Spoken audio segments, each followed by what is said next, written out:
having me. My name is Dash Aiton. I'm a researcher. I also wear a hat of living experience, which I love that term, of multiple sclerosis, along with a few other health conditions.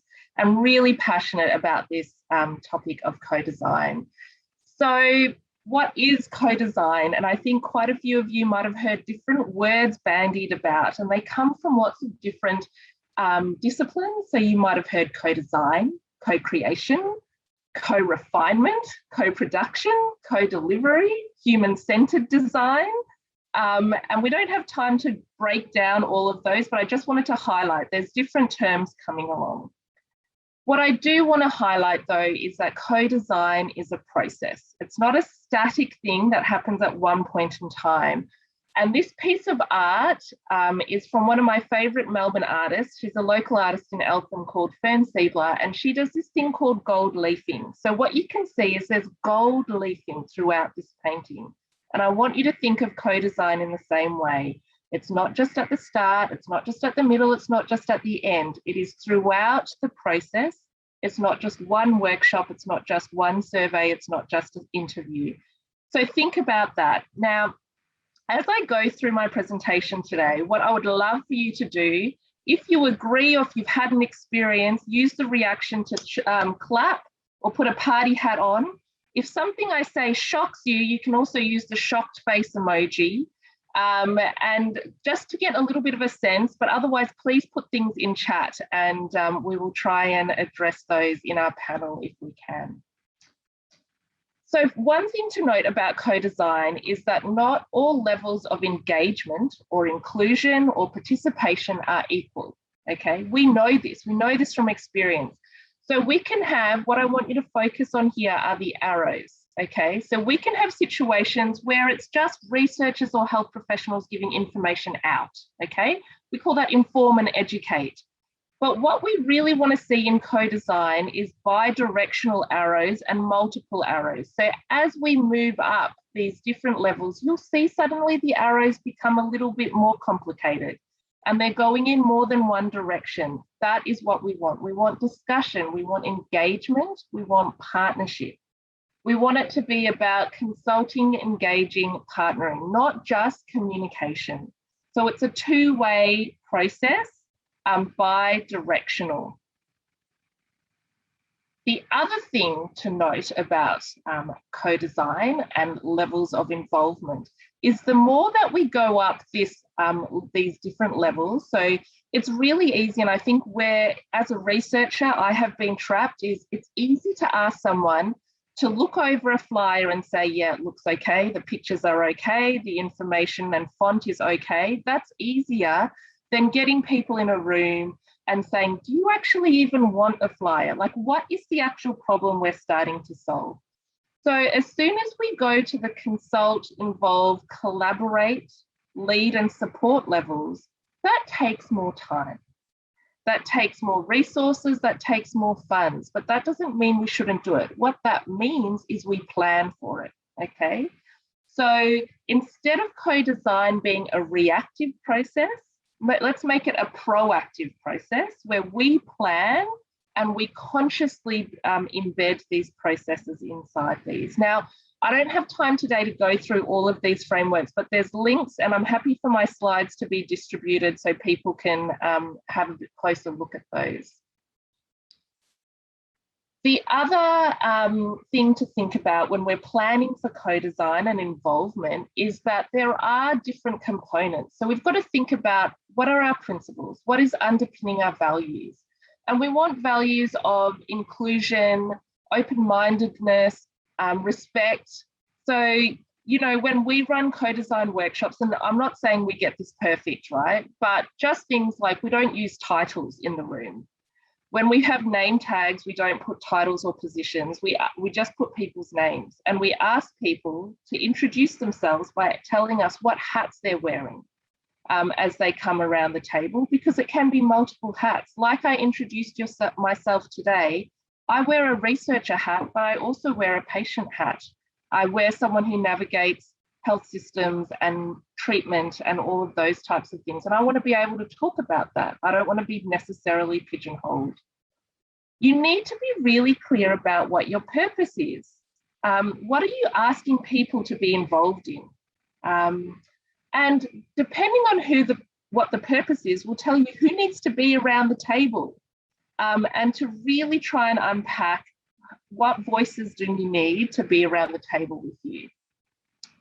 You might also have to do different levels of involvement or different processes. So one of the things that I really love about COVID, there were benefits from COVID, is we do things now via Zoom. That has actually improved accessibility to an nth degree. Like, that is amazing. People can engage who they may not have been able to for transport reasons beforehand.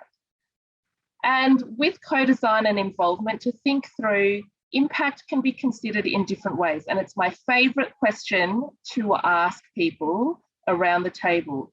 What would success look like for you? And how can we measure that? Let's not assume that success is only one way of looking at success.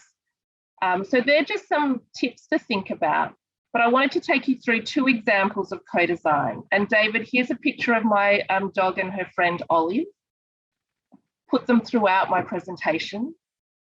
The first one is the double diamond framework of innovation. And what I wanted to put to this one is that this is really about a framework that went, oh, how do designers think? You know, these design people who are able to create innovative products, how do they think? This is their process. So this process of co-design is really great for products. And basically what you do is you go through this double diamond of discovering, doing a deep dive into a problem, defining the problem, developing up solutions in partnership with people, and then picking a solution to deliver. And then you go through that process, okay? So that's one example. And there's a great toolkit out there. The link is there for you guys to check it out. The next one I wanted to talk about is about experience-based co-design. And I'm not sure how many of you have been through a health service or a care encounter, and they tell you that, oh, they're co-designing their services through the complaints box. So if you put in a complaint, that's going to help them refine their services. That's at the very end of that situation. If you look at experience-based co-design, it goes beyond the arrow, okay? It's the next level of being able to work with people who have a living experience of something to innovate services and determine what the services should look like. So it is participatory, and the focus is on designing the experience, which I really love, as opposed to designing the process. It's not about a product, it's about designing what do we want the experience to be? What do we want the experience to feel like? And that's how we're going to define it. You get a few different touch points across the journey, care encounters, where do people come in contact with each other, and then how do we design that? And we design that together. And you have multiple stakeholders involved in this process, which typically takes about 12 months, but you know, there's pragmatic ways of getting around timelines. So one of the things that they do is they set up the project. Again, what is your purpose? Who needs to be around the table? For example, then we gather staff experiences through observations and interviews. And then we do patient and caregiver experiences, and these are often filmed. And I think that's really powerful because they are films that can be then watched multiple times across different stakeholder groups. You bring staff, patients, and caregivers together at a co-design event, and you use those films to have conversations around what are the priorities for change and what could those identified priorities look like, and then what could the solutions be looking like. And I also love the fact that you have a celebration event as part of this. Now, there's great toolkits, which I'll have on my last page for you to be able to look through and use it. And it steps it out really beautifully, the steps. You don't always have to film. There's ways to adapt these processes depending on your resources. But some learnings. Come with an open mind. I think it's really easy, and I'd fall into this trap to go, okay, I want to develop up an education piece, or I want to develop up a protocol database, I want to develop up a web page, but that might not be what the solution should be. So come with an open mind, not a solution. Co-design is relational. come back to that painting. It is about the relationship. It's not a transactional tick box exercise. It's about building and maintaining relationship. And so because of that, we need to think about how do we share power and what are ways that might get into the, might be blocking power. Some of the ways to do that is to think about communication. How do we communicate? What are multiple ways that we can communicate? What are ways that we can close the loop? So after every encounter that we do co-design throughout our project, how do we feed back and feed forward and keep people involved? And when in doubt, ask. So if you don't know what to do, go to your stakeholders and say, I don't know what to do. What are your ideas around this? Allow everyone to be the experts. You do not have to have all the answers here.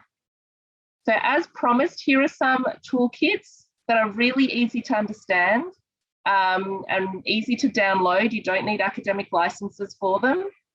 So go forth and co-design, and happy to take any questions either now or at the end. Thanks so much, Darsh. That's fantastic. I think that idea that you touched on the end about sharing power, I think really speaks to one of the inherent challenges of having people coming from, you know, different sides of this equation, and how do we kind of level, you know, share those power and level that.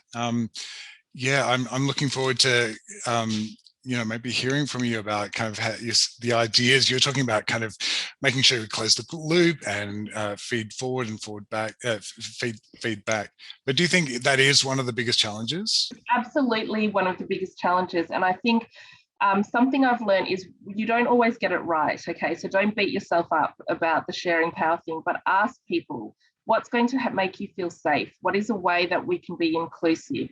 How can I make sure your voice is heard around a table where there are doctors and nurses and policymakers and lived experience? And so go to your living experience people and you know, ask them what they think would be great ideas, and you learn heaps. But I think just deconstructing some of the things that I go to, terminology, and I know even today I've used terminology that wasn't necessarily always accessible, and titles and hierarchy can be really challenging. Having good facilitators in the room is absolutely vital. Thanks so much, Darsh.